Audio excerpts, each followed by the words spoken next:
A gente precisa crescer na graça e no conhecimento do nosso Senhor e Salvador Jesus Cristo. E hoje eu quero falar algo que está baseado no livro de Lucas, no capítulo 14. Se você trouxe a sua Bíblia, abra ela. Se você vai abrir no seu celular, faça isso nesse momento. Lucas capítulo 14, verso 16 a 24. Aleluia! Diz a palavra: ao ouvir isso, um dos que estavam à mesa com Jesus disse-lhe: feliz será aquele que comer no banquete do reino de Deus. E agora Jesus responde: certo homem estava preparando um grande banquete, e ele convidou muitas pessoas.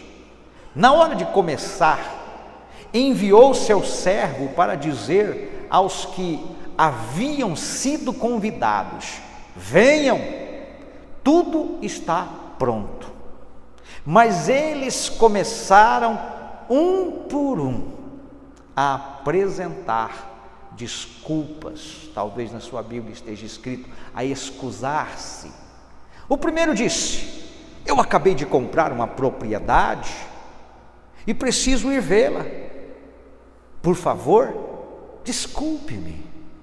Outro disse: acabei de comprar 5 juntas de boi e estou indo experimentá-las.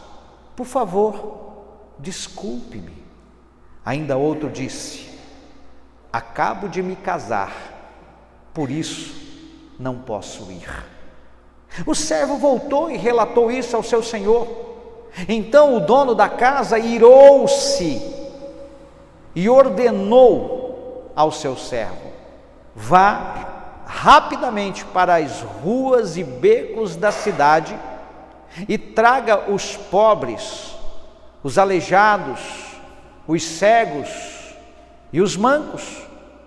Disse o servo: o que o Senhor ordenou foi feito, e ainda há lugar. Então o Senhor disse ao servo: vá pelos caminhos e valados e obrigue-os a entrar, para que a minha casa fique cheia. Eu lhes digo, nenhum, você pode dizer bem forte, nenhum daqueles que foram convidados provará do meu banquete. Você pode repetir isso? Nenhum daqueles que foram convidados provará do meu banquete. Nenhum. Nenhum. Do jeito que nunca é nunca. Esse texto mostra algo muito interessante e eu gostaria de levar você a refletir nessa noite. Quais são as desculpas que você tem apresentado para Deus? Isso aqui é uma ilustração, uma parábola, uma maneira que Jesus estava tentando ensinar sobre o reino dos céus. Há um convite: vinde a mim todos que estão cansados e eu vos aliviarei. Todo mundo que está aqui, obviamente, já recebeu Jesus como Senhor e Salvador. Mas não basta receber Jesus como Senhor e Salvador. Ele disse que nós devemos ser praticantes da palavra. E quando eu olho para esse texto, quando diz que Ele convidou, se Ele convidou as pessoas que aceitaram o convite, eles foram avisados: olha, vai ser tal dia, tal hora, em tal lugar. Mas Ele foi avisar: olha, venham para a festa. Aquela festa, qual festa? Aquela que eu te convidei, lembra? Ah, tá. Qual festa? Aquela que nós conversamos há uma semana atrás, há um mês atrás. Qual festa? Era uma festa. Isso está simbolizando um chamado. Deus tem um chamado para cada homem e mulher. Há uma vocação, há uma missão. Deus te deu um dom. 2 e 5. É interessante que os 5 multiplicou para mais 5, 2 multiplicou para 4, e o 1, que talvez seria o mais fácil. O mais fácil era um talento só, ele só tinha que fazer 2. E ele não fez. E assim há uma multidão de pessoas que frequentam os auditórios do Brasil inteiro. Eles não conseguem ser relevantes, eles não conseguem ser úteis, eles não conseguem frutificar, eles não conseguem formar discípulos, porque eles não são. Só que no reino de Deus não tem discípulo infrutífero, não tem discípulo estéril. Aqui deixa isso muito claro, porque nós apresentamos argumentos, a gente, como disse o pastor Oséias ontem, a gente transfere responsabilidades, a gente transfere culpa, a gente transfere para o outro, o culpado é do outro, não é assim? A gente terceiriza, que é o termo que você usou, mas a gente nunca é culpado, só que a nossa vida espiritual caminha de mês a mês, de mediocridade em mediocridade, enquanto que deveria ser de glória em glória, enquanto que deveria ser pela fé. A fé te leva a obedecer aquilo que você crê. Você pode gritar isso comigo? A fé me leva a obedecer aquilo que eu creio. Aí você crê mesmo. Por exemplo, cada uma das pessoas aqui deu uma desculpa para o que elas iriam fazer. O primeiro, ele disse o quê? Eu acabei de comprar uma propriedade. Eu pergunto para você, comprar uma casa, um apartamento, comprar um terreno, é pecado? Não é pecado? Mas essa resposta diz que lá embaixo, irou o Senhor. Significa que as pessoas dão mais valor ao trabalho, às coisas da terra. Por que a maioria não está aqui? Porque está cansado. Por que muita gente não vem no culto? Porque diz que foi trabalhar. Por que muita gente não vem no culto? Porque foi no mercado. Por que muita gente não vem no culto? N situações. Eu recebo resposta de N desculpas. Eu falo, tudo bem, se Deus vai aceitar isso aí, quem sou eu para não aceitar? Não é pecado comprar uma propriedade. O segundo, ele disse assim, eu comprei uma junta de boi, eu comprei um carro, eu comprei uma ferramenta de trabalho, eu vou experimentar, não é pecado também? E o terceiro, casou. Uai, é pecado fazer família agora? Não, mas a Bíblia diz que nenhuma das pessoas que usaram esse argumento vão participar do banquete. Aí eu fico pensando, irmãos, e é isso que eu gostaria de fazer você pensar nessa noite. Qual é a desculpa que você tem dado? Primeiro, a gente vive um tempo de sedentarismo, a gente vive um tempo onde a comida fast food é mais gostosa, é mais saborosa, e por conta disso as pessoas estão adquirindo doenças de todos os tipos por conta daquilo que ele come. A gente sempre está falando esse tipo de assunto aqui na igreja. O que você come te adoece ou te faz ter saúde. É interessante que o que te faz ter saúde, não gosto, por exemplo, eu detesto brócolis, mas na minha casa tem brócolis todo dia. Todo dia. Na verdade, o que tem lá é verdura. Quando tem promoção é aquilo que vai ter. Ainda bem que não tem promoção de jiló, graças a Deus, né? Mas a minha esposa e eu, ela resolveu que a gente ia comer saudável. Então na minha casa não tem fritura. Então a gente ainda tenta dar uma desculpinha para comer uma coisinha aqui, outra coisinha ali, mas a gente precisa se manter na disciplina e cuidar do seu corpo. Ir para uma academia, fazer exercício, por mais que doa, eu estou andando mancando por causa dessa desgrama dessa academia, mas eu não posso nem ficar bravo, por quê? Porque é bíblico. Se eu quero me revoltar contra ela, que me obriga a ir para a academia, aí eu olho para a palavra de Deus em 1 Coríntios capítulo 3, versos 16 e 17, que diz assim, ó, vocês não sabem que são santuários de Deus, e que o Espírito de Deus habita em vocês? Olha que forte isso aqui, ó. Se alguém destruir o santuário de Deus, Deus o destruirá, pois o santuário de Deus, que são vocês, é sagrado. Esse corpo é sagrado. Eu poderia falar N coisas a respeito desse corpo que você tem. Esse corpo, você não é esse corpo, você é um espírito que tem uma alma que habita nesse corpo. E o texto, a gente pensa, não, mas um texto, pastor, não, eu vou te dar outro. 1 Coríntios 6, 19 e 20. Acaso não sabem que o corpo de vocês é santuário do Espírito Santo que habita em vocês, que lhes foi dado por Deus, e que vocês não são de vocês mesmos? Tome. Você é seu, Douglas? Não, você não é seu não, você é responsável por essa carcaça aí. Vocês não são de vocês mesmos, Vocês foram comprados por alto preço. Portanto, glorifiquem a Deus com o seu próprio corpo. Quem está me entendendo, diga amém.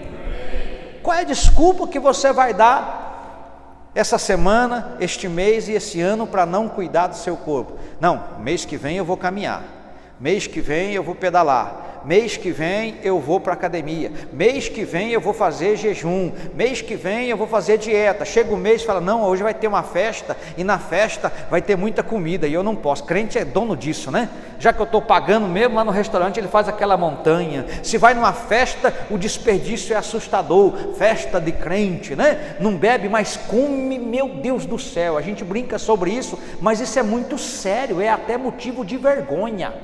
De vergonha. A gente precisa olhar o que diz a palavra de Deus.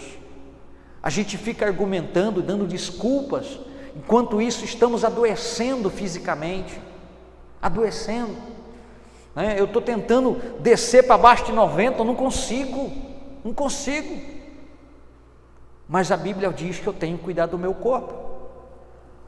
Qual é a desculpa que eu vou dar hoje para não cuidar do meu corpo? Qual que você vai dar para não fazer uma caminhada, para não fazer uma mudança alimentar?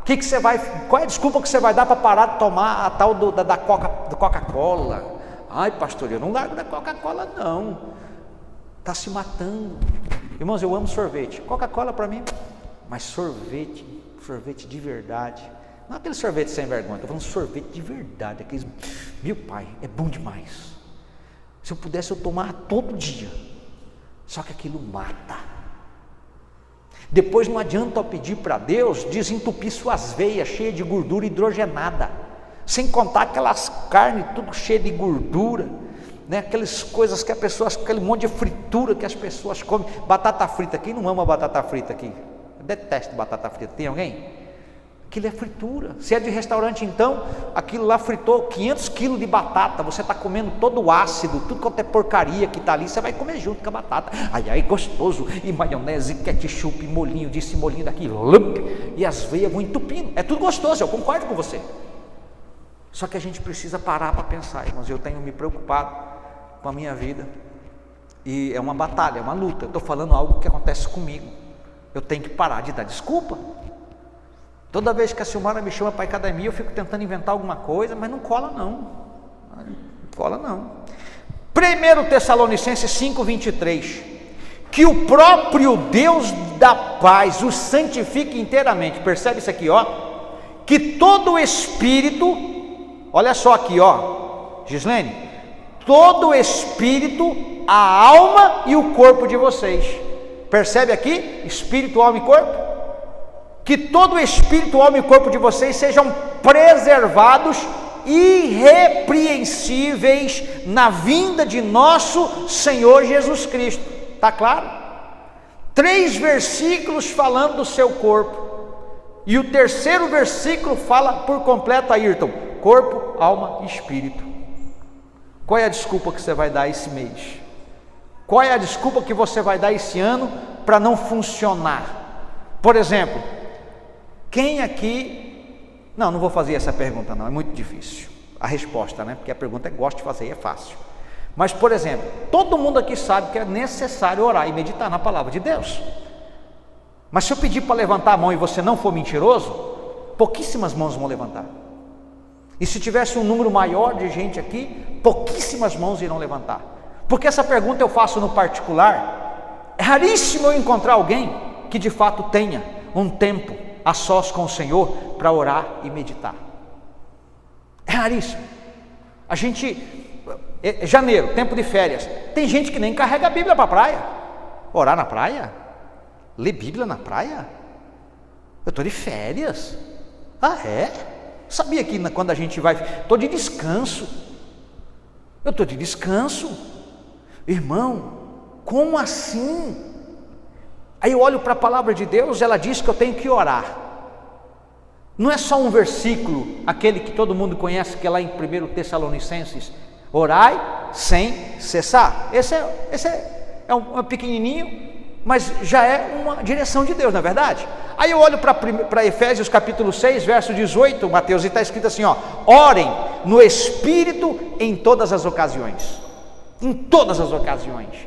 Eu vou para restaurante, irmão, sozinho ou acompanhado. Minha esposa, minha filha, meu filho são testemunhas. Eu paro diante do meu prato, salivando de vontade de comer, e começo a orar. Oro silêncio, oro alto. Eu vou atender alguém que vai comer comigo numa mesa. A gente lá no restaurante, a gente para orar. O garçom chega e fica esperando. A gente está orando. Eu oro. Eu acordo lá na minha casa, eu vou orar. Tem hora que eu estou doido para dormir mais, mas eu fico assim. Acordei. Tá bom, já estou indo. Eu vou lá para fora. Se está frio, eu fico dentro do meu escritório e vou. A Bíblia diz: orai em toda ocasião, com toda oração e súplica, tendo isso em mente, não esqueça disso, estejam atentos e perseverem na oração por todos os santos. O pastor pede lá, ore pelos pastores. Se em seguida, no final do dia, eu perguntar quem gastou 3, 4, 5 minutos orando pelo pastor, eu fico com medo da resposta, por isso que eu não pergunto. A gente precisa olhar 1 Coríntios 14, 15. Então o que farei? Orarei com o Espírito, mas também orarei com entendimento. Eu não sou batizado com o Espírito Santo, eu não oro em línguas, eu oro com entendimento.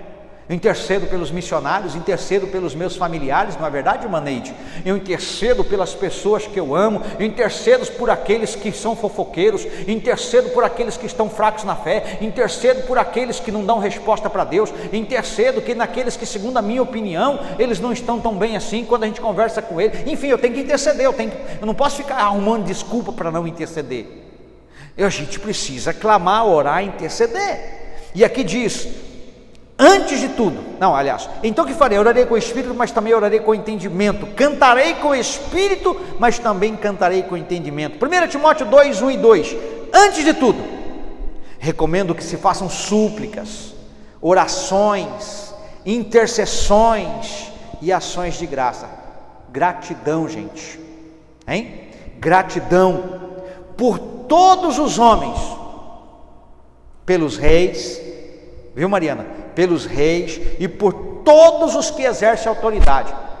Eu não gosto do Lula, eu tenho que orar pelo Lula quando ele era presidente. Eu não gosto da Dilma, mas eu tenho que orar pela Dilma. Eu não gosto do Bolsonaro, mas eu tenho que orar pelo Bolsonaro. Eu só vou orar por quem eu gosto. A Bíblia diz que tem que orar por aqueles que nos perseguem. Orai pelos vossos inimigos. Que crente eu sou se eu não oro pelo inimigo? Quando eu oro pelo inimigo, é capaz dele se converter e se tornar meu amigo. Eu não vou sentar à mesa com o escarnecedor, eu não vou sentar à mesa com o ímpio. A Bíblia diz: com esses nem ainda comais, que se dizendo cristão, fizerem isso. Não senta com esse tipo de gente, não. E aí a palavra de Deus diz que eu tenho que orar por todas essas pessoas que exercem autoridade, para que tenhamos uma vida tranquila, pacífica, com toda a piedade e dignidade, meu irmão Ayrton. Você já parou para pensar que isso aqui não precisa nem de revelação, só de obediência, Gustavo? Só de obediência. E aí eu termino com o texto que fala que você precisa meditar. Esse aqui, Gislene, é fantástico. Josué 1:8. Não deixe de falar desse livro. Qual livro, pastor? Esse que eu estou falando para vocês aqui, irmão Douglas, Bíblia Sagrada. Não deixe de falar as palavras desse livro da lei, medita nelas de dia e de noite. Opa, por que não está escrito na Bíblia, leia a Bíblia, fofa? Porque mais importante que, na verdade não é isso que eu quero dizer, porque não tem como você meditar sem ler, e o que o Senhor quer de verdade é que você medite. O que a gente está gastando aqui, Ju? Uma meditação breve a respeito desse assunto tão importante, que é sobre a gente obedecer ao Senhor. Você percebe que são ordens e não sugestões? E ele diz: não deixe de falar as palavras dessa lei, do livro dessa lei, e de meditar nela de dia e de noite. Por que eu tenho que fazer isso, pastor? Irmã Neide, a palavra diz que você tem que fazer isso para que você cumpra fielmente tudo o que nele está escrito. Entendeu, Mateus? Aí, só então os seus caminhos prosperarão. Deixa eu fazer um parênteses aqui, irmão. prosperidade, tem gente que acha que é ter dinheiro. Então deixa eu falar, o traficante tem pacotes e pacotes de dinheiro. Sim ou não? Ele ganha dinheiro todo dia, ele é traficante. O cara que vive do crime, o cara que cobra para matar, o cara que rouba todos os dias. Tem muita gente com muito dinheiro. Os homens ricos que as revistas falam aí, nenhuma dessas pessoas oram. Nenhuma delas oram. Mas elas têm dinheiro. Então prosperidade não é ter dinheiro, é não ter falta de nada. Eu não tenho falta das coisas que o dinheiro pode comprar, eu não tenho falta do meu relacionamento com Deus, porque eu busco. Quem está me entendendo pode dizer amém? Qual é a desculpa que eu vou dar no ano de 2021, quando ele terminar lá em dezembro, e foi feita uma pergunta assim: você foi útil durante esse ano? Você foi frutífero durante esse ano? Você serviu como igreja, como corpo? Você funcionou no corpo? Ontem eu praticamente fiz um apelo aqui. A gente precisa de diaconato, gente que queira servir. A gente precisa de pessoas que queiram ministrar no altar e queiram de fato aprender. A gente precisa de pregadores, de evangelistas, de missionários.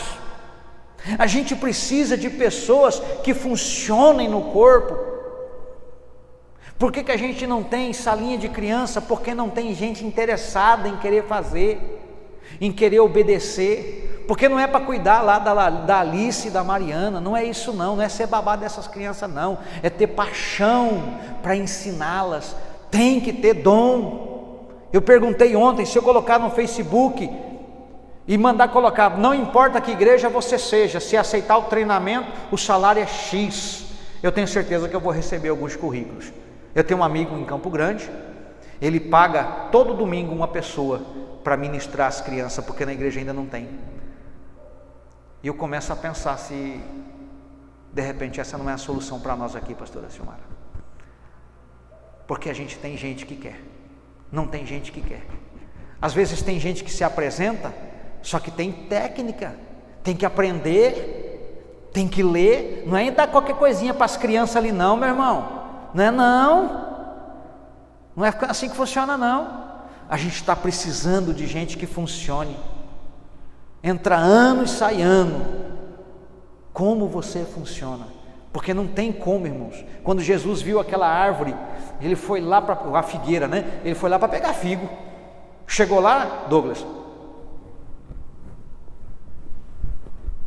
não tinha nenhum figo, Gislene, mas ela tinha uma aparência linda. Tem muito crente com aparência, mas não dá figo nenhum, não dá fruto nenhum. Olha o que a Bíblia diz em Efésios capítulo 4, verso 16.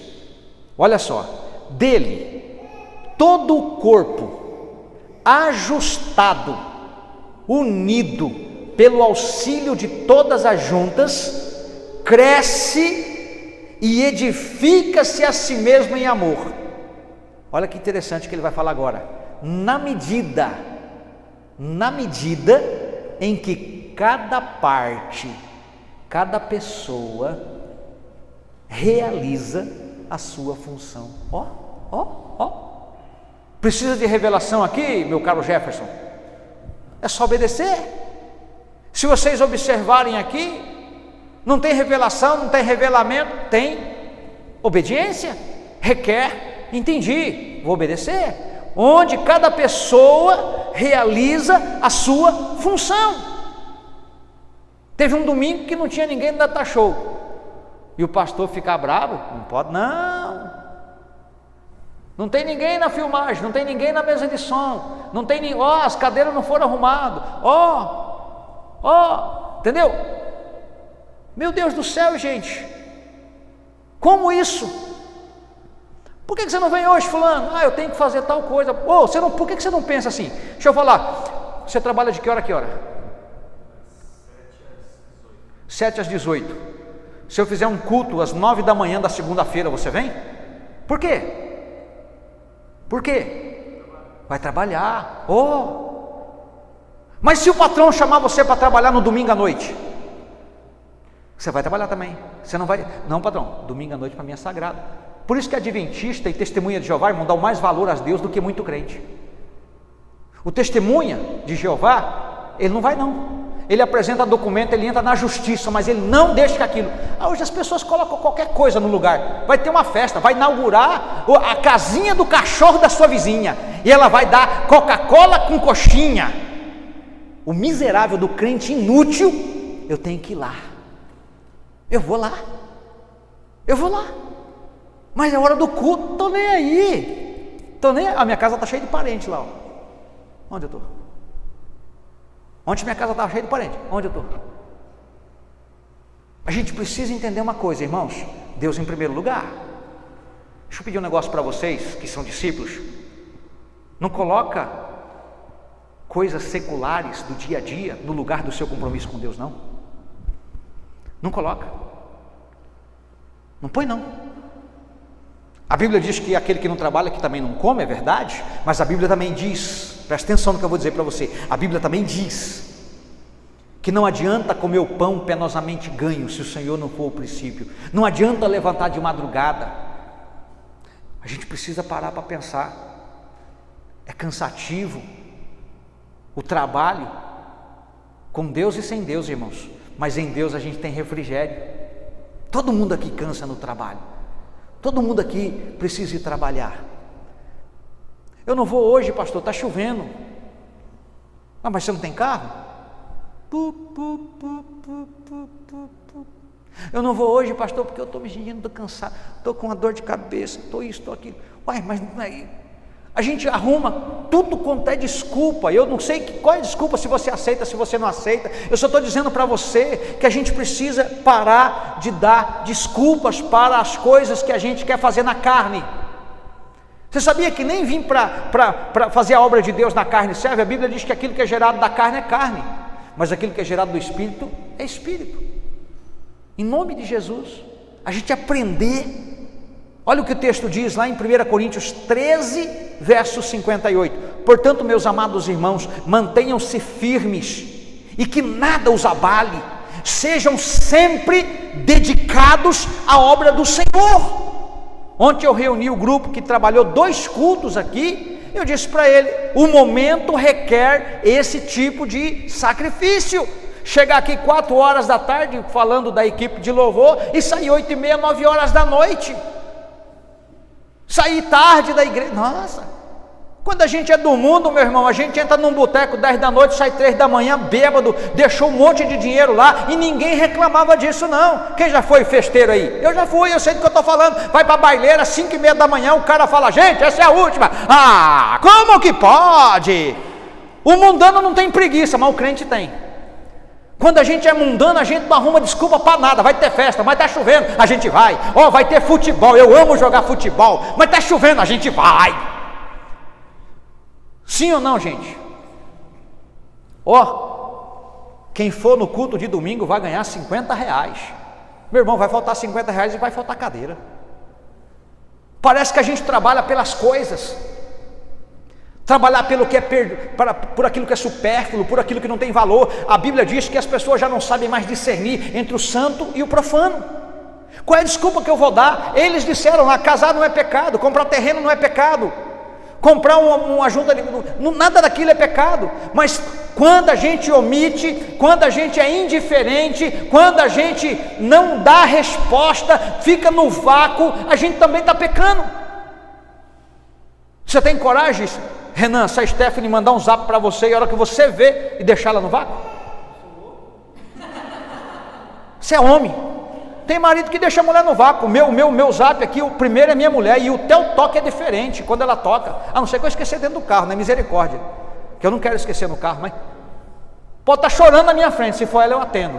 Se for você, eu ver que é você, eu não atendo não, porque eu estou atendendo alguém.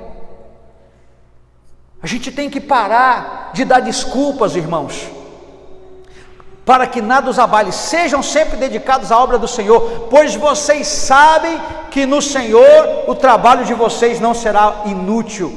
Meu Deus do céu, que coisa linda de ouvir, Gislene. O seu trabalho no Senhor não será inútil.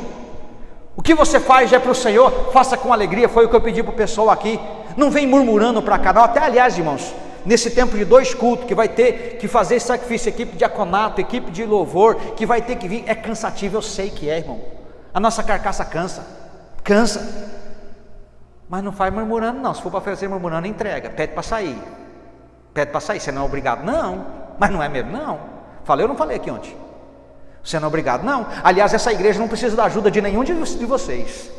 Se você não for igreja, se você não for um coração quebrantado, caça um lugar. Hoje eu mandei um áudio para todo mundo aí. Se esse pastor não serve para você, se essa igreja não serve para você, ó, vaza.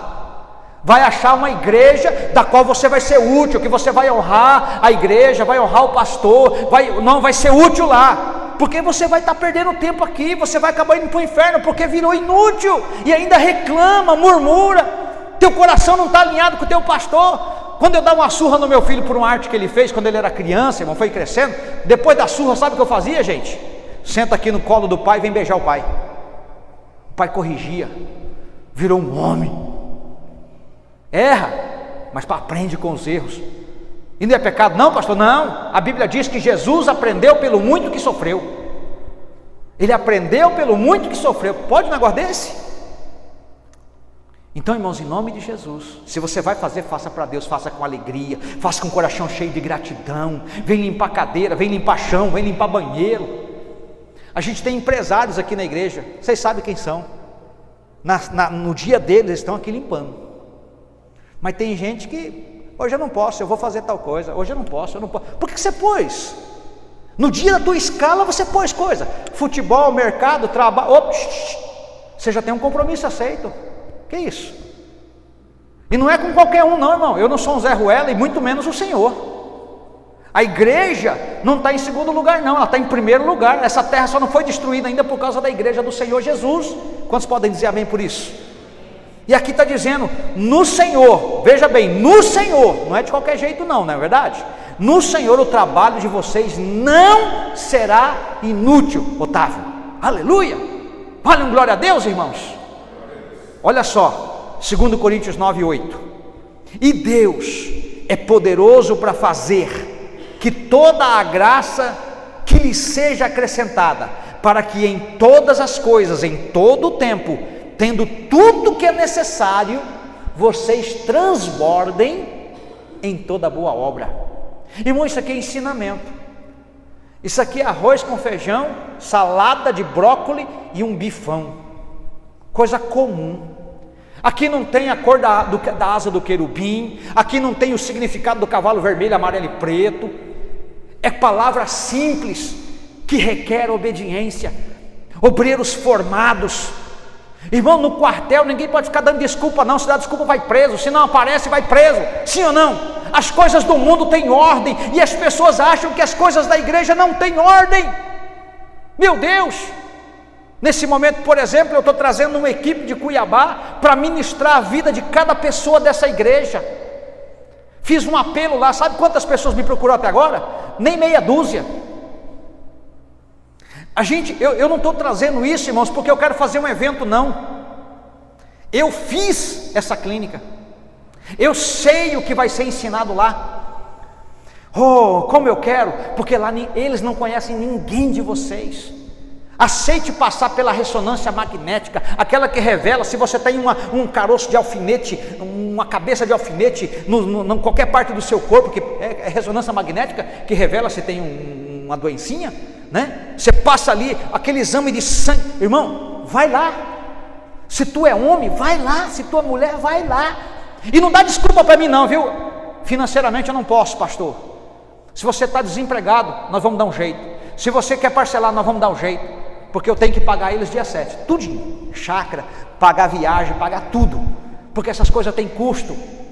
Você vai ver o banquete que ele serve lá, comida à vontade para todo mundo, não tem miséria. Agora, eu estou trazendo, a gente vai abrir para outros, mas a prioridade é a base da graça. Essa clínica era o ano passado, veio a pandemia, quem lembra? A primeira pessoa que pagou está ali, ó, Ju, eu quero estar dentro desse negócio. Eu não quero que vocês fiquem arrumando desculpa.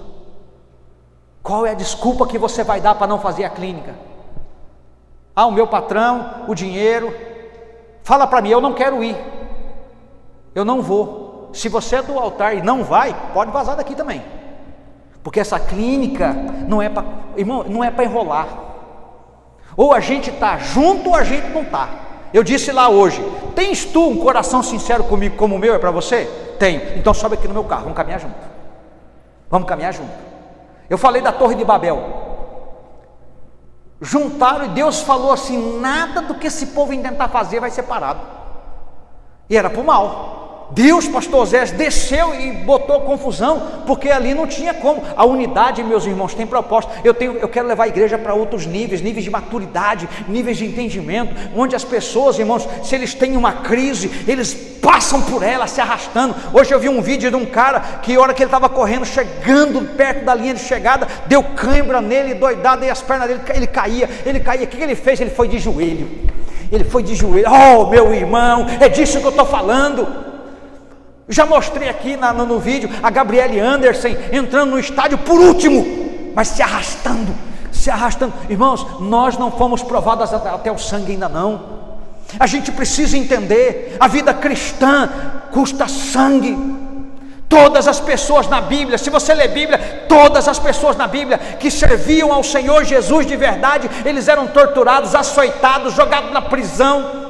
O apóstolo Paulo é um deles. Tinha um vidão, meu irmão, um baita de um salário. O cara virou crente, desgraçou a vida dele, não tinha mais reputação, foi preso, foi açoitado, foi apedrejado, viveu naufrágio, passou frio, passou fome.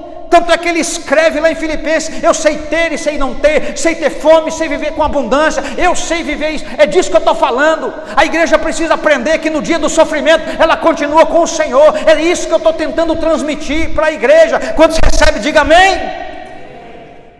Qual é a desculpa que você vai dar para obedecer? Oh, como a Bíblia fala de obediência.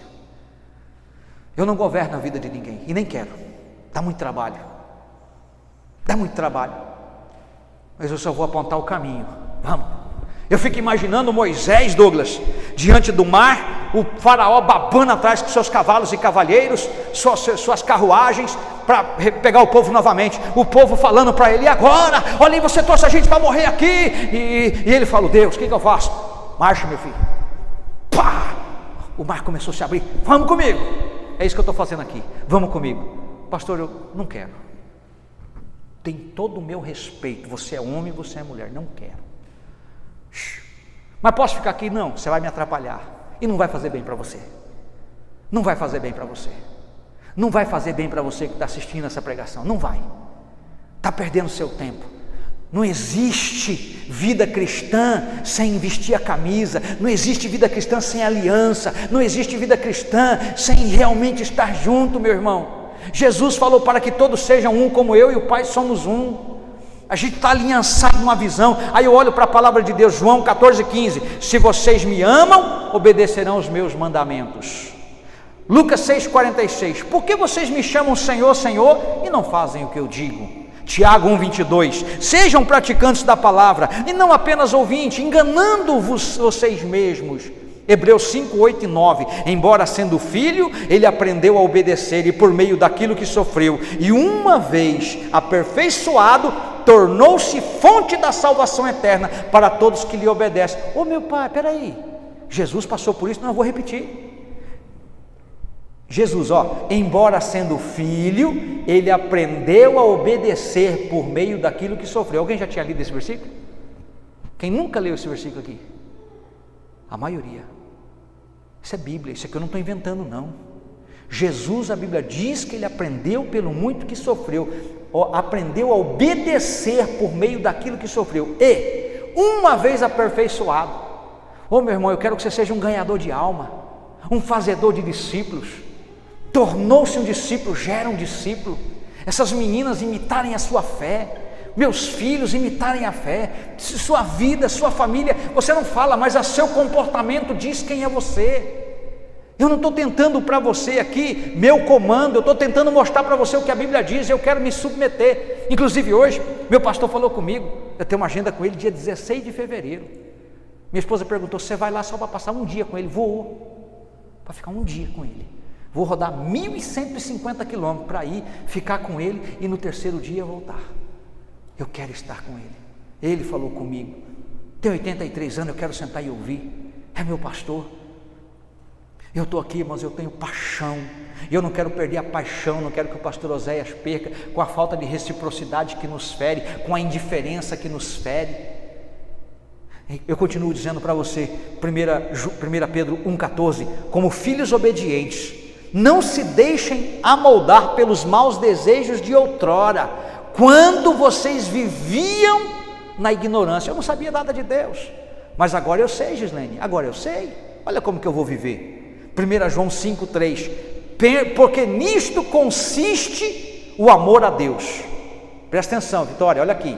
Porque nisto consiste o amor a Deus. Como? Nisto o quê? Em obedecer os seus mandamentos. Mateus, tem que ter revelação aqui? É simples. É verdade esse bilhete. Cíntia, Gustavo, é verdade esse bilhete. Jefferson, Rony, é verdade esse bilhete. Olha aqui, porque nisto consiste o amor de Deus. Nisto o quê? Em obedecer os seus mandamentos. E os seus mandamentos não são pesados. Opa! Porque eu só consigo, Renan, obedecer ele nele. Se eu tento obedecer sem ter conexão com ele, Douglas, não vai. Não vai. E 2 João 1,6. E este é o amor. Jefferson, este é o amor, que andemos em obediência aos seus mandamentos, irmã Neide. Como vocês já têm ouvido desde o princípio, o mandamento é este, que vocês andem em amor. E eu termino com essa palavrinha aqui, ó, Romanos 8, 6 a 8. A mentalidade da carne, andar na carne, a mentalidade da carne é morte, mas a mentalidade do Espírito é vida e paz. Olha, a mentalidade da carne é inimiga de Deus, porque não se submete à lei de Deus. Meu irmão, a sua carne não se submetia, não se submete e não se submeterá à lei de Deus, a não ser que você no Espírito dê o comando. Por isso que eu sempre digo, ande no Espírito, viva no Espírito, alimente o seu Espírito. Ou seja, o que eu disse lá no começo, orar e meditar é alimentar-se, ir para o culto, ouvir a palavra de Deus em casa, alimentar-se. E ele diz mais assim, ó, nem pode fazê-lo, quem é dominado pela carne não pode agradar a Deus. Gislene, não pode. É tão profundo entender isso, irmãos, por isso que eu tenho dito que as pessoas deveriam ler Romanos até entender. Se for preciso ler 500 vezes, leia. Você nunca mais na vida vai dar uma bobeada, você nunca mais, você vai entender o que é perdão, remissão, justificação. E o último texto, Hebreus 13, 17, isso aqui é a cereja, quem gosta de cereja, né? Quem gosta de cereja, a cereja do bolo, o moranguinho do bolo, com aquele bolo 4 leite, né? Cheio de açúcar, né? Só não pode ser aquele que a minha esposa corta, irmão, que é mais fino que meu dedinho assim, ó, né? Tem que ser aquele desse tamanho assim, ó, 4 dedos, né, Luiz? 4 dedos. Esse aqui, irmãos, Hebreus 13, 17, é fantástico. Presta atenção, por favor. Obedeçam aos seus pastores. Quem é seu pastor? Eu estou te ensinando heresia? Estou te falando bobagem? Se você acha que sim, me apresente o contrário, quem sabe eu me converto e vou para a igreja que você vai pastorear. Obedeçam aos seus líderes. E antes que qualquer pessoa diga, é do Velho Testamento, pastor? Não, isso aqui é Hebreus, Novo Testamento. Não conhece nem Bíblia, mas acha que pode. Obedeçam aos seus líderes, submetam-se à autoridade deles. Eles cuidam de vocês como quem deve prestar conta. Aqui me dá até na espinha assim, Oséias. Eu vou prestar conta do que eu te ensino, é por isso que eu sou tão convicto no que eu falo, irmãos.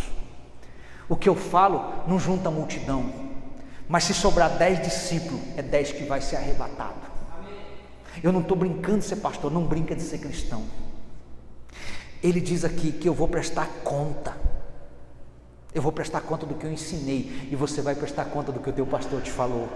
Mas eu não entendi nada, pastor, não entendi nada. Não entendeu? Por que não foi perguntar? Porque o cara que recebeu um talento, Renan, aquele que recebeu um talento, quando na hora da prestação de conta, uma das palavras que foi dita para ele foi assim: por que você não pegou o talento e pôs na mão do banqueiro? Por quê? Então por que você não vai perguntar? Pastor, eu não estou entendendo. Pastor, eu não estou conseguindo. Pastor, senta aqui comigo, me ensina. Pastor, o que o senhor me diz? Agora só não consegue fazer isso, sabe quem? Orgulhosos, arrogantes, soberbos, presunçosos, que isso é uma ação, isso aí é a característica do príncipe das trevas, né? Satanás é desse jeito. E ele deixa isso muito claro, porque ele diz aqui, obedeçam-lhes, para que o trabalho deles seja uma alegria e não um peso, pois isso não seria proveitoso para vocês. Sabe, meus irmãos, se eu não levasse a minha vida pastoral a sério, eu confesso que humanamente falando seria mais leve o fardo. Você concorda, Zé? Mas eu não vou deixar você pecar em paz, eu vou pegar no seu pé. Me responda. Agora a gente tem Zap. Eu pedi lá, todo mundo que está no grupo de homens e de mulheres, me responda no final, no privado. O nível de desobediência está altíssimo. E não é me responder segundo, dependendo do que você me falar, nós vamos continuar o diálogo. Essa semana eu disse para alguém assim: pastor, já faz uns 3 meses que não vem para a igreja, mas a gente não está indo, pastor, porque a gente está sem carro. Eu falei: fechou, pega o Uber, que eu vou pagar o Uber para você. Tirei a muleta, caiu no chão, nem veio e nem deu satisfação. Oi, eu vou pagar o Uber para você, vem de Uber, para levar eu levo, eu pago o Uber de novo. Acabou. Qual é a desculpa que você vai dar? Aqueles caras deram aquele tipo de desculpa, e não era pecado o que eles estavam fazendo, mas eu quero deixar para você que o que eu acabei de dizer aqui, tudo o contrário aqui do não fazer, o desobedecer, não se submeter, não orar, não ler, não cuidar do corpo, isso tudo é pecado. Qual é a desculpa que você vai dar então? Vamos levantar, irmãos.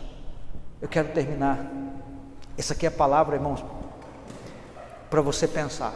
Hoje essa palavra vai para o YouTube, para quem quer ouvir esse pastor falar. Eu não estou brincando de ser pastor. Você brinca lá no seu trabalho, Ayrton? Você leva a sério? Você leva a sério o seu trabalho hoje? Douglas, depois daquela pegada lá, está levando a sério? Jefferson, você leva a sério lá na tua... Você é o dono. Se os seus funcionários não te levam a sério, isso te prejudica, não prejudica? Você precisa de gente que leva a sério lá, né? Ei, olha para esse pastor aqui. Você pode até chegar aqui todo excomungado, todo arregaçado, todo destruído espiritualmente falando, mas vamos alinhar. Vamos alinhar. Amém? Amém. O Judas, irmãos, na Bíblia se deu muito mal. E o problema dele não era o pastor dele, o melhor pastor do mundo, Jesus. Ele se deu mal porque ele era um desobediente. Ele nunca deixou Jesus entrar. Olha para mim, irmãos. Eu gostaria de ter um coração alinhado com o seu. Jeú falou para Jonadab: tem você um coração sincero para comigo, como o meu é para você? Se você acha que eu não sou sincero para você, vamos tentar alinhar o nosso coração. Não deu certo, meu irmão? Igreja da Graça, Universal, Deus é Amor, ICV, CTV, meu Pai do céu, não falta igreja, só vai para o inferno quem quer. Mas eu quero caminhar com gente que quer, irmãos. Eu quero caminhar com gente que quer, porque gente que não quer sempre vai querer voltar para o Egito. Os 10 caras queriam voltar para o Egito, e eles inflamaram a nação de Israel. Só 2 caras, Josué e Caleb. Josué e Caleb, recebe essa unção em nome de Jesus. Vamos alinhar o nosso coração, vamos servir de verdade. O que está difícil para você? O que está pegando? Conversa com seus pastores, conversa. Rasga o coração. Essa semana alguém foi para mim e falou assim: eu preciso tirar para fora, tira. E a pessoa falou uma maldade que eu falei para ela, e na época eu estava cheio de razão. Na hora que ele estava falando, Deus falou para mim assim: você deveria ter falado isso, mas de maneira diferente. De que maneira Deus me falou? Por isso tem que conhecer a Bíblia, pastor Zé. Deus falou assim: no dia que você falou, você fez igual Moisés, era para tocar na rocha e você bateu na rocha. Você não deveria ter feito isso. Baixei a bola na hora, com a pessoa falando comigo na minha frente. Terminou a gente abraçado e chorando. mas estava triste, porque o que eu falei de fato era uma maldade. Pastor que não peca no falar, irmão, é varão perfeito. Eu não sou. Você é varão perfeito? Tem aqui? Não tem problema falar. Falou, opa, retira, eu retiro. Quantas vezes eu tive que dizer para minha esposa, eu retiro essa palavra, não é isso que eu quero dizer, deixa eu arrumar, me perdoa. Pedir perdão é fundamental, amém, irmãos? Eu quero orar com você para a gente terminar.